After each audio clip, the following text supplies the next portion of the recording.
Welcome to Body Movements Part 4. Today we are going to see gait of animals.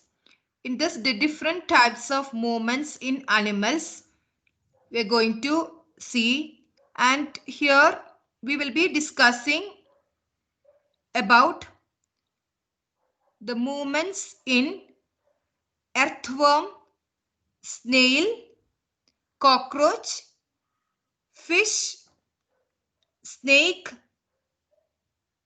and bird. So all these animals today we'll be discussing. So the gait of animals means the type of movement or the manner of movement in an animal is called as the gait. That depends on the body structure and the types of muscles or the types of organs helping in movement. The types of movement or gait of animals differ. First one, we are going to see the gait of earthworm. How is an earthworm move with the help of its body structures? Here in an earthworm, you have seen this earthworm moving on soil in a garden. It is going very slowly because of its body structure, which is helping very slow type of movement. So what are the body structures we will see now? You can see different segments or compartment like structures in the body of an earthworm, and different hairy things are also present surrounding these compartments. So here this hairy like structures which is covering these segments are called setae, or we can call it as setae or setae. This is otherwise called as bristles. So here the main structure which is present in an earthworm, helping the earthworm to fix its body while moving without gripping, it is called as setae or setae with bristles. It has a mouth, and you can see the mouth is present in the anterior part and anus in the posterior part. So this is having these structures helps in movement, and there are two types of muscles present in an earthworm, that is longitudinal muscle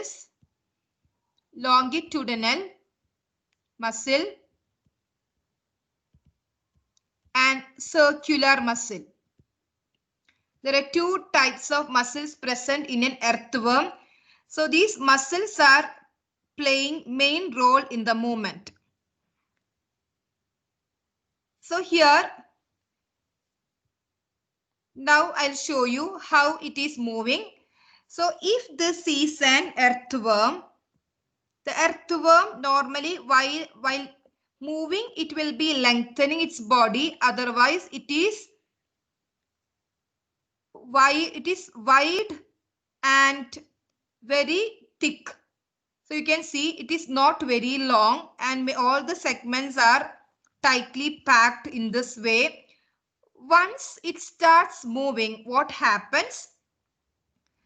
Its circular muscles, if this is an earthworm, its circular muscles are doing contraction. Contraction means shortening. See, these are circular muscles. One side, the circular muscles are doing contraction process. On the opposite side, the longitudinal muscles are extending its body. So longitudinal muscles are expanding or lengthening, and circular muscles are shortening or doing contraction. So this way it is moving. So where is circular muscles are located, the same place, there will be bristles. Bristles means hairy like structures which is helping to fix its body to the ground without slipping. So while doing so, what happens? So what is the length? It is extended.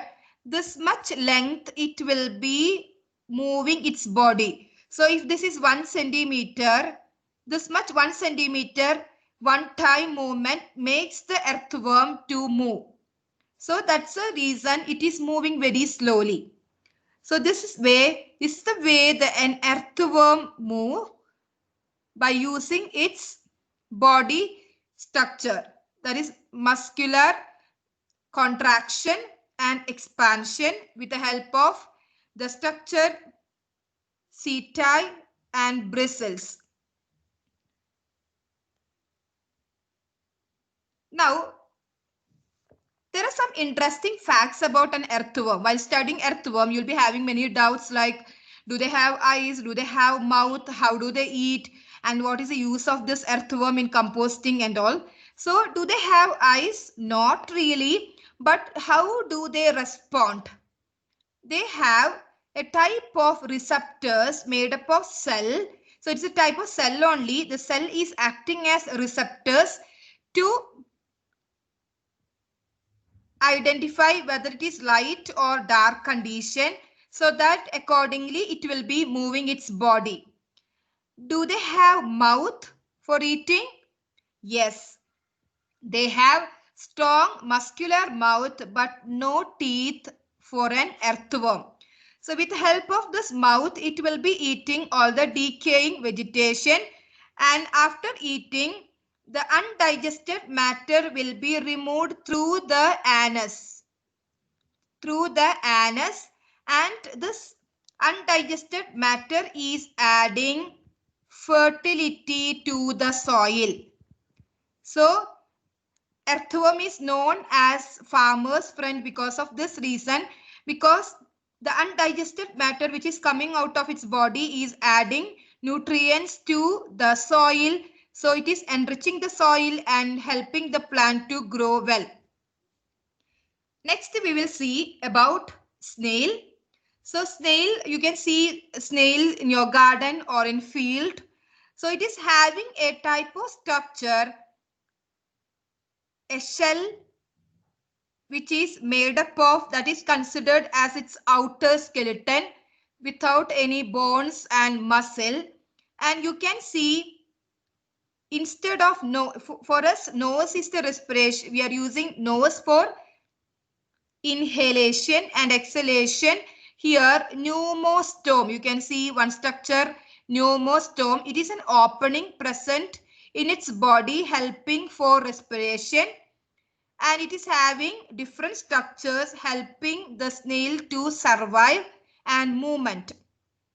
So its shell is only for its protection or protective layer. It is not made up of any bones or muscle, but it is having a type of foot which is completely packed with muscle. So this foot is completely packed with muscles. So it is called as muscular foot. That is the reason it's called as muscular foot, and it is having tentacles, 2 pairs of tentacles, 1 pair upper side, 1 pair lower side. The upper pair at the end of this upper tentacle, eyes are located. So this upper tentacle you can see in the head part, and just beside the lower tentacle you can see mouth. So this is the structure of a snail. The snail can move very slowly, and it has to drag its exoskeleton or the outer skeleton while movement. It is having a special type of gland which is producing a type of secretion like mucus, which is slippery and helping its movement possible on a ground. So it is able to move because of this mucus secretion from its gland of the body. So this is about snail.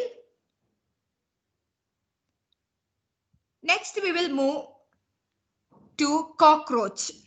So cockroach, if you've seen cockroach, next time, at least the next time when you're observing the cockroach, you have to see all these structures. So the cockroach is having one pair of antenna. So this antenna is feeler or feelers. We are calling as feelers.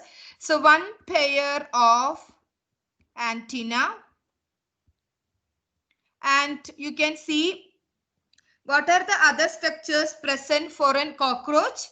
It has 3 pairs of legs. It has 3 pairs of legs. Here you can see. This is here 1, 2, 3 on one side. Here 1, 2, 3. So that means 6 are there, means 3 pairs.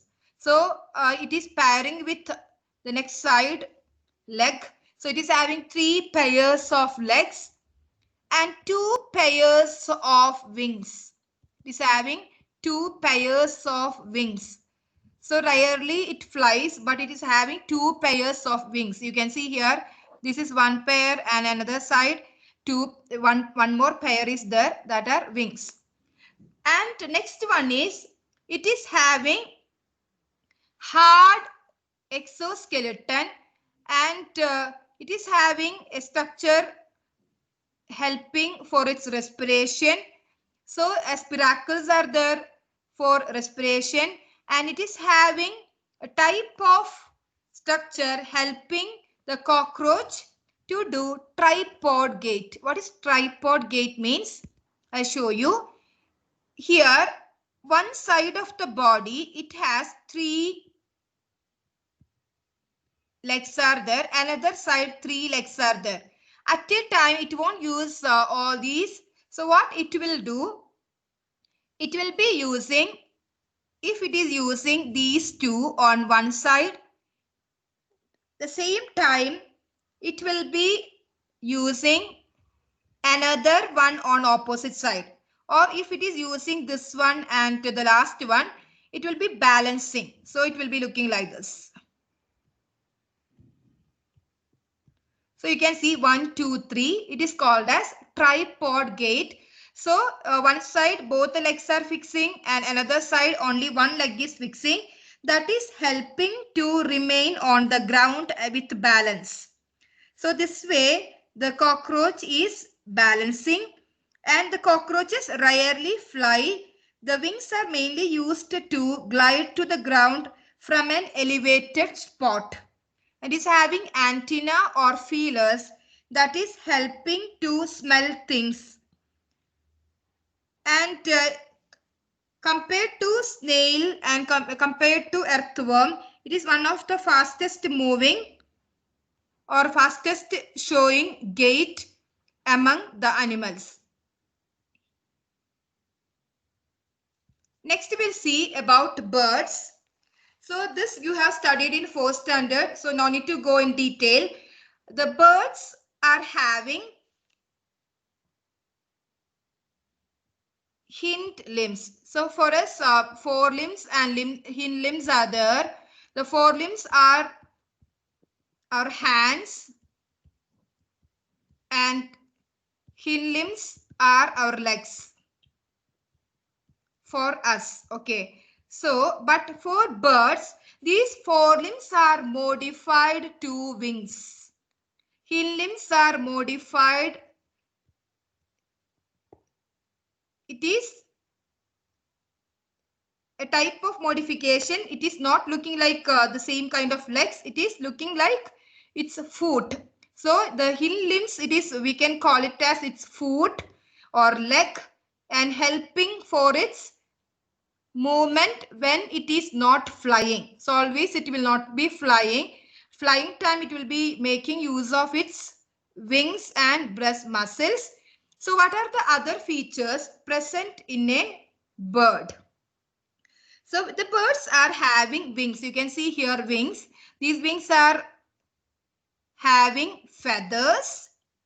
So because of this wings and feathers, its body weight is reducing. The feather is lightweight, and also it is having strong chest muscles. It is having strong chest muscles which is helping for flapping its wings during flying. So on air, when it is flying, these chest muscles are helping in flapping the wings up and down during its flight.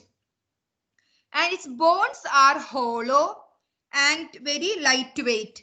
That's the reason it can fly. For us, the bones are heavy, or bones are more weight, having more weight. But for birds, it is hollow and lightweight. It is one feature helping the bird to fly. And its shape also you can see. Can you see the shape of this bird? A type of same like a fish. This shape is called as streamlined shape. The shape is called as streamlined body shape. This is also helping the bird to move against the flow of wind or air. So against the airflow, it is able to fly because of this shape. And it is having hind limbs. It is helping for running or doing walking or hop. So all these are the features of a bird.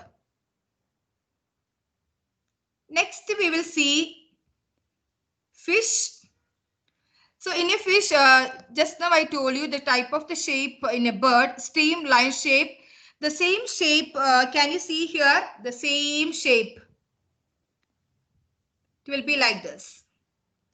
So for a fish, it has to overcome the flow of or the water pressure when it is moving in water. So its body is having special features to move against the water flow. You can see many fins are there. The fins are helping for its movement and gills are helping for its respiration. And it is having mouth, eye, nostril, and different fins are there. So each fin is having its own function. So here the caudal fin is called as its tail fin. The tail fin is helping the fish for its change of direction. And other fins are dorsal fin, anal fin, pelvic fin, lateral line and all. So commonly, what are the fins? I will give you the name of a fins. Lateral fins, lateral, dorsal fin and anal fin. Can you see here lateral fin, dorsal fin and anal fin? So this caudal fin is the other name for the tail fin, and lateral fin here you can see the lateral fin means the fin which is located here and the fin which is located this place, that is also called as lateral fin. All these fins are helping for its movement by balancing. So and the other fin is the anal fin. So all these fins are helping its movement. Only the tail fin is helping to change the direction. Other fins are helping to balance its body while movement. Next one is about snakes. The body part of a snake, you can see the body part always it will be showing a loop-like structure while it is not moving. So once the snake is in one place, you can see it will be forming S-shaped pattern or loop-like pattern that is helping the snake because of its muscles which is helping for its movement. It is forming a shape. That's the reason it is forming a shape like S-like or loop-like pattern for its easy movement. And the snake is having the connection between muscles, ribs, backbone. All these structures are helping a snake for its movement. Also the scales on its body, that is also helping a snake in its movement. So these are the different features present in a snake. It is having a long backbone and well developed body muscles and which are connected to each other and this is connecting to ribs and to the skin with the scales and helping to do its movement. The movement is called as slithering or slither type of movement. So this is about snakes. So today we have seen gait of animals or locomotory organs of animals. Earthworm, it is using what is the type of locomotory organ present in an earthworm? I told you setae or setae or setae and muscles. These are the main locomotory organ present in an earthworm. Snail, it is muscular foot, that is foot made up of muscles. Cockroach, 3 pairs of legs and 2 pairs of wings. Bird, a pair of wings. Chest muscles are helping its movement. Here, fish, it is helping fins, and also it is having, I forgot to tell you, it is having strong muscles. So during its swimming, muscles make the front part of the body curve in shape and making the tail to change the direction. So there are some muscles also helping the fish in movement. The next one is snake. It is having vertebral column, that is a backbone, muscles and scales. So we have seen total 6 types of gait of animals. So by this we are finishing this lesson. Thank you.